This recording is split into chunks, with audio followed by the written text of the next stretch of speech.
Flirting सिर्फ प्यार मोहब्बत के लिए नहीं होती। फ्लर्टिंग एक पावर है। चाहे तुम बिजनेस में हो, रिलेशनशिप्स में हो, सेल्स में हो या लीडरशिप में, जो बंदा फ्लर्टिंग का असली फंडा समझ ले वो किसी भी इंसान पे इन्फ्लुएंस डाल सकता है।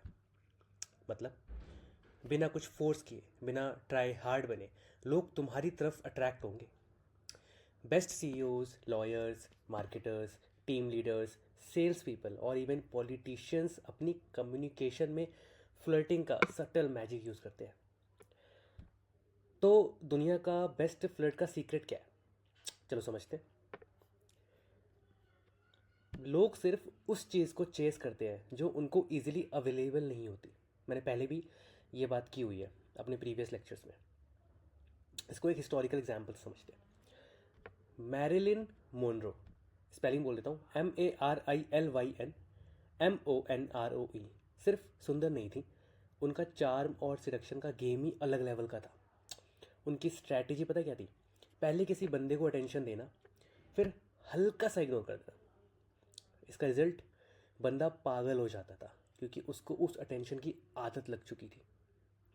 अब सीईओज और बिजनेस लीडर्स इसको कैसे यूज़ करते हैं? इलॉन मस्क इंटरव्यूज़ में कभी सीरियस टोन रखते हैं तो कभी एक छोटा सा जोक या टीज मार देते हैं जो उन्हें चार्मिंग बनाता है। स्टीव जॉब्स अपने प्रोडक्ट लॉन्चेस में एक हाइप क्रिएट करते थे, फिर थोड़ा सस्पेंस में रखते थे। अब मान लो कोई सेल्स या मार्केटिंग में है तो कैसे यूज़ करेगा? अब हम एक ब्रांड से समझते हैं।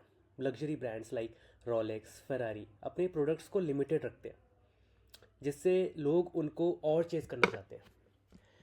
रियल एस्टेट एजेंट्स क्लाइंट को पहले एक्साइट करते हैं, फिर कहते हैं एक और बायर इंटरेस्टेड है तो डिसाइड जल्दी करना पड़ेगा। ऐसी डेटिंग रिलेशनशिप में कैसे यूज़ करना है? फ्लर्टिंग में सबसे बड़ी मिस्टेक पता है क्या है?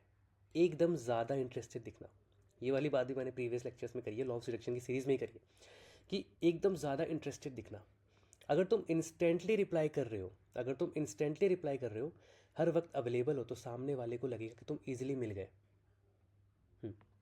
इंस्टेंट कभी थोड़ा स्पेस दो, उसको क्यूरियोसिटी महसूस होने दो। अब लेसन, लोग सिर्फ उन्हीं चीज़ों को चेस करते हैं जो इजीली नहीं मिलती। इसको गांठ बांध लो और इसको याद कर लो, क्योंकि यही चीज़ सबसे मुश्किल है। एक बंदा या बंदी अट्रैक्टिव कब लगती है? जब वो अपने आप में कंफर्टेबल होती है। एक और हिस्टोरिकल एग्जांपल देता हूँ। कैसोनोवा दुनिया का सबसे बड़ा सिडक्शन मास्टर था, सबसे बड़ा, क्योंकि उसकी एनर्जी एकदम लाइट और फन लविंग थी। उसका फंडा सिंपल था, जिसको टीज करूँ बट बिना डिसरिस्पेक्ट किए। टीज करना है बट डिसरिस्पेक्ट नहीं करनी। वो हमेशा थोड़ा अनप्रिडिक्टेबल होता था, इसलिए लोग उससे बोर नहीं होते थे। लॉयर्स, पॉलिटिशियंस पता है कैसे यूज़ करते हैं? टॉप लॉयर्स अपनी लीगल आर्ग्यूमेंट्स में कॉन्फिडेंस के साथ ह्यूमर मिक्स करते हैं, जिससे वो एकदम डोमिनेटिंग लगते हैं। पॉलिटिशियंस जैसे कि बैराक ओबामा स्पीच देते वक्त एक कैजुअल जोक मार देते हैं ताकि वो रिलेटेबल लगे। ऐसी टीम लीडर्स, बॉसेस, ये कैसे कैसे यूज़ करते हैं पता है? अगर तुम एक टीम लीडर हो और सिर्फ सीरियस रहोगे ना, तो तुम अथॉरिटेटिव लगोगे बट इंस्पायरिंग नहीं लगोगे। एक छोटी सी प्लेफुल टीजिंग या लाइट मूड टीम के स्ट्रेस को हटा सकती है और तुम्हें नेचुरली लीडर बना सकती है। अब रिलेशनशिप्स या सोशल सोशल सर्कल में कैसे यूज़ करना है? ओवर सीरियस होने से अट्रैक्शन किल हो जाता है, ध्यान रखना, ओवर सीरियस होने से अट्रैक्शन किल हो जाता है। बेस्ट फ्लर्टिंग ट्रिक इज थोड़ा मजाक, थोड़ा टीजिंग और थोड़ा अनएक्सपेक्टेड मूव्स। तो लेसन क्या है? जो बंदा या बंदी रिलैक्स होकर बात करता है वो ऑटोमेटिकली अट्रैक्टिव लगता है। अब एक और चीज़, वर्ड से ज़्यादा आंखें सिडक्शन करती हैं, ध्यान रखना, वर्ड से ज़्यादा आंखें सिडक्शन करती हैं। इसको एक हिस्टोरिकल एग्जाम्पल से समझाऊँ तो क्लियोपैट्रा, जिसका एग्जाम्पल शायद मैंने पिछले लेक्चर में भी लिया था। क्लियोपाट्रा ने जूलियस सीजर और मार्क एंटनी दोनों को अपनी तरफ अट्रैक्ट कर लिया था। पता है कैसे? आई कांटेक्ट और मिस्ट्री से। वो हमेशा थोड़ा स्लो ब्लिंक करती थी, डीप आई कांटेक्ट देती थी, और जब सामने वाला कंफर्टेबल फील करने लगता था तब अपनी नज़र ही हटा लेती थी वहाँ से, उसकी तरफ से। तो लॉयर्स एंड बिजनेस नेगोशिएटर्स ये कैसे यूज़ करते हैं? जो लॉयर या businessman strong eye contact maintain करता है वो इंस्टेंटली अथॉरिटेटिव लगता है। एक आई कांटेक्ट से कॉन्फिडेंस दिखाई देता है और नेगोशिएशन में तुम एडवांटेज ले सकते हो। Best flirting trick is 2-3 second का स्ट्रॉन्ग आई कांटेक्ट रखना, फिर हल्का सा स्माइल करके नज़र हटा लो।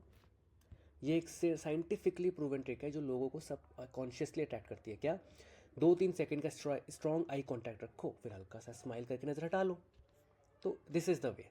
अगर तुम अपने बारे में सब कुछ एक साथ बता दोगे ना तो अट्रैक्शन ही ख़त्म हो जाता है। जेम्स बॉन्ड हमेशा थोड़ा मिस्टीरियस रहता है, इसलिए वो हर जगह चार्मिंग लगता है।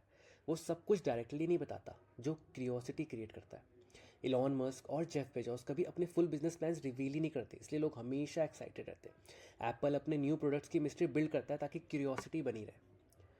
थोड़ा सस्पेंस रखना है, हर चीज़ डायरेक्टली नहीं बतानी। एग्जाम्पल, मेरी लाइफ में एक ऐसी चीज़ हुई है जो जिसने मेरी सोच को टोटली बदल दिया, कभी बताऊंगा लेकिन आज नहीं। ये लाइन क्यूरियोसिटी क्रिएट करती है। तो इसका लेसन क्या निकल के आया? फ्लर्टिंग का असली मैजिक उसमें है जो रिवील नहीं किया गया है। तो अब समअप करें अगर इस पूरे लॉ को, तो अगर तुम दुनिया के बेस्ट फ्लर्ट बनना चाहते हो, ना कि सिर्फ डेटिंग के टर्म्स में, बल्कि अगर तुम CEO, लॉयर हो, डॉक्टर हो, किसी भी फील्ड में हो, तो ये रूल हमेशा याद रखना। Number 1, tease and withdraw. पहले अटेंशन दो, फिर थोड़ा मिस्ट्री रखो। Playful confidence, light hearted energy सबको अट्रैक्ट करती है, ठीक है। थर्ड इज आई कॉन्टैक्ट, आंखों का गेम सबसे पावरफुल सिडक्शन ट्रिक है। And mystery, that is number 4, हमेशा थोड़ा सस्पेंस रखो, सब कुछ मत बताओ। और सबसे इंपॉर्टेंट बात ये है, फ्लर्टिंग सिर्फ रोमांस का गेम नहीं है, ये एक साइकोलॉजिकल पावर है, जो मैं शुरू से बोलते आ रहा हूँ। ये एक साइकोलॉजिकल पावर है जो बिजनेस, नेटवर्किंग, लीडरशिप और हर सोशल सेटिंग में काम करती है। अब नेक्स्ट लॉ में एक और सिलेक्शन मूव सीखेंगे, तब तक के लिए स्टे ट्यून्ड। चैनल को सब्सक्राइब कर लो अगर नहीं किया हो तो, आगे भी ऐसे फाड़ू कंटेंट लाने वालों की दुनिया हिला देंगे।